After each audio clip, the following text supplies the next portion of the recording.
కాకినాడలో కేంద్ర ప్రభుత్వం స్టిక్కర్లతో 2 కార్లు కలకలం సృష్టించిన విషయం తెలిసిందే. అయితే ఆ స్టిక్కర్లు వేసుకొని కార్లతో తిరుగుతున్న ముగ్గురు వ్యక్తులు తమ పొలం అమ్ముకోవడానికి వచ్చినట్లు పోలీసులు ప్రాథమికంగా నిర్ధారించారు. తాడేపల్లిగూడెంకు చెందిన నాగేంద్ర తన సోదరుడు పొలం అమ్మడానికి ఓ మధ్యవర్తి ద్వారా పిఠాపురంకు చెందిన రియల్ ఎస్టేట్ వ్యాపారిని సంప్రదించారు. ఆ ముగ్గురు తమ పొలం అమ్ముకునేందుకు వచ్చి కాకినాడలోని ఒక లాడ్జిలో బస చేశారు. అయితే ఓ లాడ్జిలో భారీగా నగదు చెలామణి అవుతోందని సమాచారం వచ్చిన పోలీసులు తనిఖీలు చేపట్టారు. ఈ తనిఖీల్లో ఆ ముగ్గురు అనుమానాస్పదంగా కనిపించడంతో వారిని అదుపులోకి తీసుకున్నారు.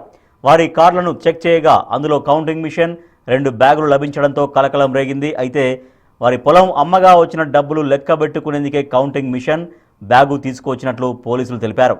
కాగా కార్లకు భారత ప్రభుత్వం అనే స్టిక్కర్లు వాడడంతో ఆ ముగ్గురిపై కేసు నమోదు చేశామన్నారు సిఐ సత్యనారాయణ. కొవ్వూరు నాగేందర్ రెడ్డి అనే అతను, అలాగే మర్రెడ్డి శ్రీనివాసరావు అనే వాళ్ళు తాడేపల్లిగూడెం వాస్తవ్యులు. వీళ్ళకి కొంత మనీ ప్రాబ్లమ్స్ ఉంటుంది. ఒకటి ఈ కొవ్వూరు నాగేందర్ రెడ్డి గారు, అలాగే వాళ్ళ బ్రదర్ రామకృష్ణారెడ్డి గారు, వీళ్ళ పేరు మీద అనంతపల్లిలో కొంత పొలం ఉంది.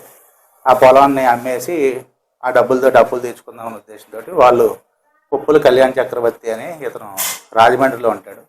ఇతడు డిజిటల్ మీడియా అనే సంస్థ ద్వారా ఎల్ఈడి యాడ్స్ డిస్ప్లే బోర్డులని సప్లై చేసి దాన్ని కాంట్రాక్ట్ వర్క్స్ అయి చేస్తూ ఉంటాడు. అతను అప్రోచ్ చేయడం జరిగింది.